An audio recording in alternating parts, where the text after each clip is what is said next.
Bonjour à tous, je suis Marjorie, coach professionnel, kinésiologue. Je voulais vous partager une quatrième vidéo sur l'être et le faire. Ce sont deux verbes très importants et différents. J'insiste sur ça parce que dans mes dernières séances que j'ai pu faire, je me suis rendu compte que ces deux verbes étaient souvent confondus et mélangés. Être, c'est se nourrir, c'est s'apporter, c'est ses valeurs, ses besoins, ses pensées, ses limites, ses parasitages, dont on a parlé dans les vidéos précédentes, mais c'est aussi ses croyances. Une croyance, c'est quoi? Une croyance, c'est issu automatiquement d'un vécu, c'est-à-dire vous avez rencontré dans votre vie peut-être plusieurs hommes qui ont été difficiles avec vous, qui vous ont fait de la peine, qui vous ont peut-être trompé. Alors, vous allez affirmer que tous les hommes sont les mêmes et que de toute façon, ils n'y comprennent rien. Toutes ces croyances-là sont des croyances limitantes. Pourquoi limitantes? Parce que, bien sûr qu'on n'est pas tous les mêmes. Déjà, d'un être à l'autre, on est différent. C'est une croyance limitante parce qu'elle nous bloque et elle nous empêche de rencontrer l'homme, le vrai, celui qui nous est destiné, celui qui nous collera à la peau et celui qui complétera complètement nos pensées, nos envies, nos besoins, nos délires, qui aimeront nos défauts et nous aimerons les leurs.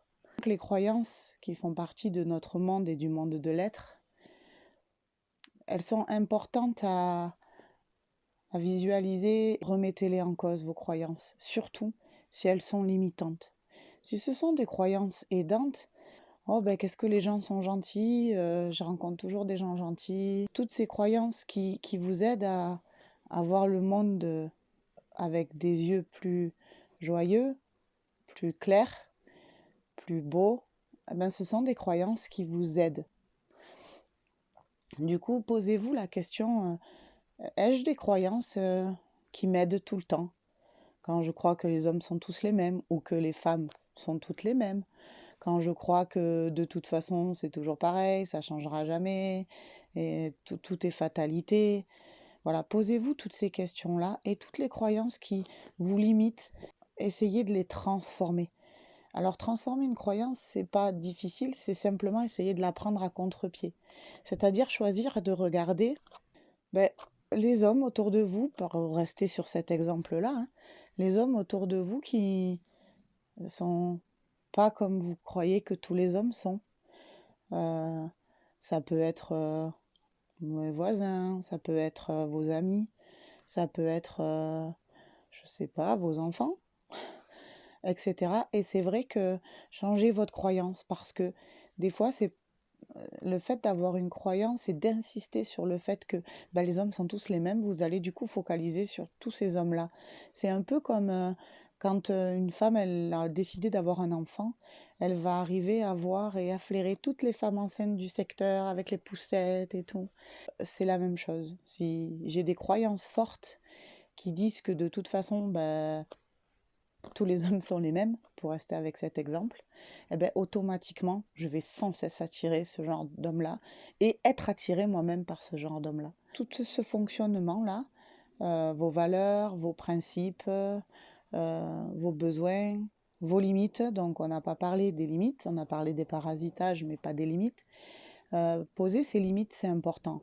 C'est-à-dire savoir qu'à des moments, ce que je peux apporter, donner dans mon temps, dans ma vie, et là où je peux plus. Et quand je peux plus, c'est important de mettre la limite. Parce que chaque individu a ses propres limites. Il n'y en a pas un qui peut dire on a tous cette limite. Non, chacun a les siennes, qui sont plus ou moins grandes en fonction des personnes. Il n'y a pas de bonne ou de mauvaise façon de faire. Il y a simplement que chaque individu a ses propres limites. Mettre ses limites, c'est important. D'accord? Par exemple, je veux inviter des gens à manger à Noël chez moi. Je vais pouvoir assumer 10 personnes à table. Par contre, si on est 20, c'est trop pour moi. Voilà. Et verbaliser les choses, ça permet de mettre ses limites, de se respecter, et ça permet aussi de trouver des solutions. Du coup, si on a vraiment envie de partager quelque chose à 20, bon, là on est en période Covid, hein, donc c'est pas un bon exemple.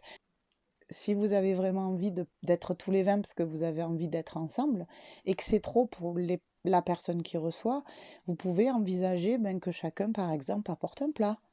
Ou enfin, vous voyez, il y a toujours des solutions. Ou que vous commandez le traiteur et puis que tout le monde cotise et paye, entre guillemets, sa part de traiteur pour que tout le monde puisse partager ensemble. Voilà, en fait, tout ça, c'est mettre ses limites. Et quand on met ses limites, on se respecte. Et du coup, on a moins d'attentes et on est moins dans la culpabilisation. On va dire à son mari ou à sa femme, tu as vu, toi t'as invité tout ça, pour moi ça a été trop lourd, j'ai pas profité, c'était trop. Voilà. Et du coup, ça va éviter tout cet engrenage-là qui fait qu'ensuite on n'arrive pas à se comprendre ou qu'on s'en veut ou qu'on se parle mal. Voilà. Donc ça fait partie de la cellule être. Être, c'est ce qui est en vous, ce qui vous appartient, et c'est votre manière de voir le monde et la vie, et votre manière d'y faire face, j'ai envie de dire. Et encore une fois, il n'y a pas de bonne manière ou de mauvaise manière, il y a la vôtre. Et simplement, ça suffit. D'accord? Ensuite, on va passer au verbe faire. Le faire, c'est qu'est-ce qu'avec mon être, mes valeurs, mes principes, mes croyances, qu'est-ce que je décide de faire dans le monde, dans la vie, tous les jours, dans mon métier, dans mon sport, mes passions, mes partages, mes amis. Qu'est-ce que je décide de faire?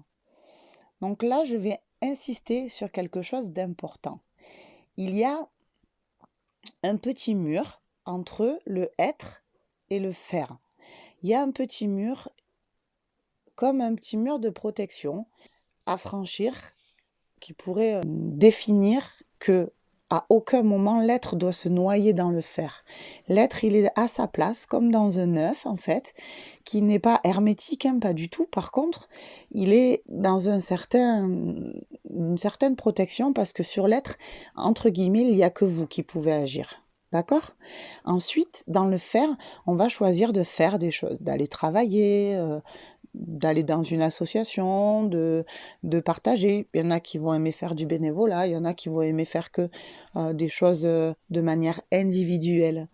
Il faut savoir quelque chose d'important, c'est que l'être est toujours prioritaire, ce qui veut dire que si votre être est défini par une jauge, une carafe, je joindrai des petites photos. Si cette jauge est bien pleine, d'accord? Quand vous allez faire les choses, que vous le faites pour vous ou que vous le faites pour les autres, ça va être du plaisir, du plus et quelque chose qui va vraiment vous apporter parce que dans le sens où vous allez partager ce que vous êtes, vous allez vous sentir bien. Vous savez, ça fait des journées où on se dit ouah, tout est fluide, c'est trop bien, on arrive à avancer, tout ce qui se passe, c'est super. Souvent, on appelle ça des bonnes journées. D'accord? Par contre, quand la jauge dans l'œuf être, elle est diminuée, c'est-à-dire qu'on se sent fatigué, on subit notre journée, d'accord? Parce qu'on ne s'est pas assez nourri, parce qu'on n'a pas assez dormi, parce que il peut y avoir plusieurs raisons, hein. Du coup, quand on va se lever avec une jauge qui est du verbe être qui est en bas, tout ce qu'on va faire, du coup, l'être qui est prioritaire va se servir dans notre faire. C'est-à-dire que si je choisis, moi par exemple, je suis kinésiologue, d'accord? Donc je me lève un matin et ça va pas. J'ai pas bien dormi, ça va pas, je me sens pas de ma journée. Et je décide quand même, malgré tout, d'aller faire une séance. Qu'est-ce qui va se passer? Il va se passer que durant cette séance-là, je vais me nourrir de la personne. Je ne vais pas le faire volontairement, puisque tout ça c'est inconscient, c'est-à-dire que l'être est prioritaire. Donc si je n'ai pas moi fait des choses le matin pour me charger, méditer, me complimenter, prendre un petit déjeuner où je me fais plaisir, partager un moment, etc. Si je n'ai pas rempli moi ma jauge, du coup, mon corps inconsciemment va aller se servir. Donc, lorsque je vais avoir une personne en séance par exemple, inconsciemment, je vais attendre que cette personne me remercie, soit reconnaissante, gratifie mon travail, le reconnaisse, etc. Du coup, si cette personne, ce jour-là, ne le fait pas, je vais avoir un petit goût amer en moi qui va me dire ah ouais, je suis peut-être plus fait pour ça, ou ça va pas, ou alors si j'ai conscience de mes problèmes, je vais parler en pensant à moi, c'est-à-dire je vais dire oh là là, je suis peut-être nulle, ou c'est peut-être plus mon chemin de faire ça, j'y arrive plus, j'ai pas été top, etc.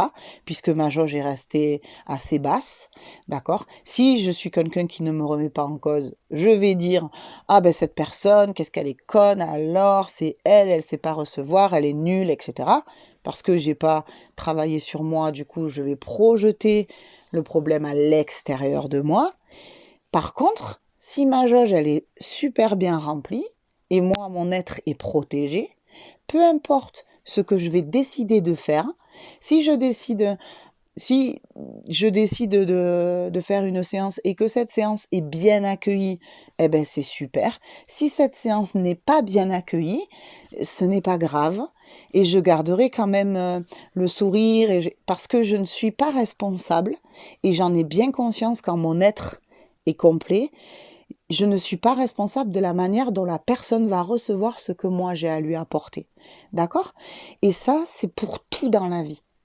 Ce qui veut dire que quand vous êtes, que votre jauge n'est pas remplie, que vous allez choisir d'aider les gens, si vous n'avez pas un merci, si on ne vous dit pas, oh là là, mais qu'est-ce que vous êtes quelqu'un de bien, parce que vous aidez les gens et tout ça, vous allez arriver remonter en disant, ouais, on m'aime pas, il y en a marre, je sers à rien, et tatati, et tatata. Et tout ça, pourquoi?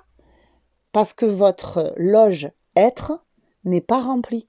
Si votre jauge du verbe être est remplie, vous n'avez plus aucun problème dans le faire. Et votre faire va être complètement détaché du résultat, sans attente, neutre. J'ai envie de dire que dans la vie, quand on veut partager, aider les autres, ou qu'on veut passer des moments avec, je sais pas, des personnes qui sont des fois pas bien, ou qu'on veut prendre du temps pour les autres, si nous, dans notre loge être, on n'a pas notre jauge bien remplie, cela ne va pas être profitable, ni pour la personne avec qui je vais être, du coup, ni en fait pour moi. Parce que je vais toujours relever ce qui va pas et ce qu'on a oublié de me dire et que j'aurais aimé qu'on me dise, etc. C'est, comment vous dire, c'est quelque chose qui est automatique, qui est absolument pas réfléchi. C'est-à-dire que le corps a besoin d'être nourri, d'avoir cette loge, être qui est vraiment rempli. Si le corps il n'a pas cette base, eh ben naturellement il va aller se nourrir et il va aller se nourrir dans toutes vos actions. Au travail, ah ben quand même, j'ai fait ça, j'ai fini mon bilan, mon chef, il pourrait me dire c'est bien, il me le dit pas. Voilà. Vous allez être dans cette attente-là. Par contre, si votre loge être est remplie, à ce moment-là, que vous ayez fait votre travail ou pas fini votre travail, ça ne vous posera pas de problème. Et vous n'aurez pas besoin qu'il y ait de la reconnaissance, ou qu'il y ait un c'est bien, ou qu'il y ait un compliment. Chaque fois qu'il y aura des compliments et de la reconnaissance, ça sera du plus pour vous. Et ce sera génial. Mais s'il n'y en a pas, ça ne sera pas de manque non plus. Ça ne sera pas un problème.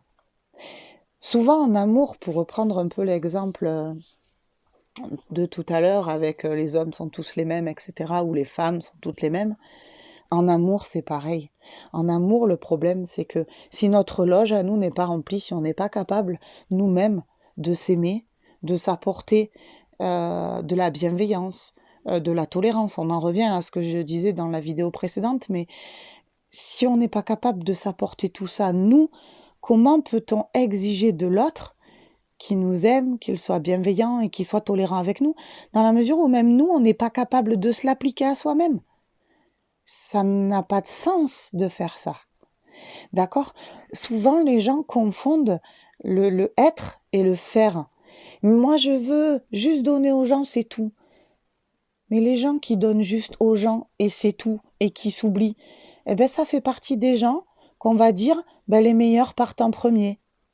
Pourquoi? Parce qu'au bout d'un moment, votre capital à vous, santé, votre capital énergie à vous, si la jauge être, elle n'est pas tout le temps au beau fixe, ben votre capital à vous diminue, diminue, diminue. Et au bout d'un moment, ben le corps, il se vide de ses énergies. Il est sans cesse face à de l'ingratitude parce qu'il va relever que ça. On en revient aux croyances, hein, puisque je crois que de toute façon, les gens sont des ingrats, puisque quoi que je fasse, à chaque fois, je ne reçois pas un seul merci, ni une seule reconnaissance. Mais ça, c'est une croyance qui apparaît et qui arrive à nos yeux lorsque notre jauge à nous être, elle n'est pas au beau fixe. Souvent, vous remarquerez quand on est fatigué, qu'on est vidé, qu'on a eu une dure journée, on supporte plus rien. C'est humain, c'est-à-dire que notre jauge, elle est en bas, on est fatigué, on a beaucoup fait tout ce qu'on a eu envie, on a des fois tiré sur on a un peu forcé, et on a usé notre capital énergie un peu plus que d'habitude, et du coup, on est épuisé, vidé. Dans ces moments-là, pensez à quand vous buvez de l'eau, à dire je demande à l'eau à ce qu'elle vienne me charger et ce qu'elle me rapporte de l'énergie, puisque l'eau c'est l'élément premier. Simplement vous en faites la demande à l'eau que vous allez verser dans votre verre et elle va vous apporter ça. Et tout ça c'est des gestes que vous allez faire pour vous-même. Si vous pensez à le faire, ça va faire ce que vous allez déclarer. D'accord? Donc, j'ai besoin d'énergie, ben là, je vais me reposer pour me recharger. Rien que le fait que vous verbalisiez que vous allez vous reposer pour vous recharger, c'est exactement ce que ça va faire. Si vous dites: «Eh ben, de toute façon, je vais aller me coucher, mais comme d'habitude, quand je suis très fatiguée, j'arrive pas à dormir, ça va encore être la galère», ben, c'est ce que vous déclarez. Si c'est ce que vous déclarez, c'est ce qui va arriver. Et j'en reviens à la vidéo encore d'avant où je disais: «Si vous plantez des carottes, vous aurez des carottes». Donc dites-vous: je vais me laver quand vous allez prendre une douche, je me lave de toutes les tensions de la journée, les pressions, tout ce qui m'a demandé beaucoup d'énergie. Je me lave de tout ça pour garder simplement le bon, pour me réénergiser, me revitaliser. Si vous dites ça avant de prendre la douche, c'est exactement ce que va faire votre douche. Du coup, programmer ces choses-là, ça demande pas beaucoup de temps. Une phrase avant d'aller prendre sa douche, une phrase le soir en se couchant. Merci à mon sommeil de me recharger, de me revitaliser pour que demain je sois en pleine forme. Quand je vais boire un verre d'eau, que vous sentez que voilà, vous êtes au travail par exemple et puis vous vous sentez fatigué, faites une pause, allez boire un verre d'eau et demandez à cette eau qu'elle vous recharge et qu'elle vous donne le capital énergie nécessaire pour pouvoir finir votre journée dans de bonnes conditions. Et c'est exactement ce qui va se passer. Vous pouvez également, pour ceux qui ont un extérieur, aller marcher dehors, faire une petite marche de, je sais pas, 10 minutes, 15 minutes peut-être, et vous dites, allez, je m'aère, je vais prendre un peu l'énergie de la terre, je demande aux arbres de prendre mes tensions et de me rendre de l'amour, puisque les arbres, ils sont là pour ça. D'accord? Les arbres, ils prennent notre dioxyde de carbone et ils nous donnent de l'oxygène. C'est pareil avec nos tensions, avec nos colères, On est dehors, on marche et on se laisse aller tranquillement. Et vous verrez que tous ces petits gestes-là quotidiens, ce sont des petits gestes qui vont vous aider. Voilà. Je vous laisse. Je vous remercie encore de me suivre et de m'avoir écouté. Ça me fait très très plaisir. Et je vous dis à très très vite pour une prochaine vidéo. Belle journée. Au revoir.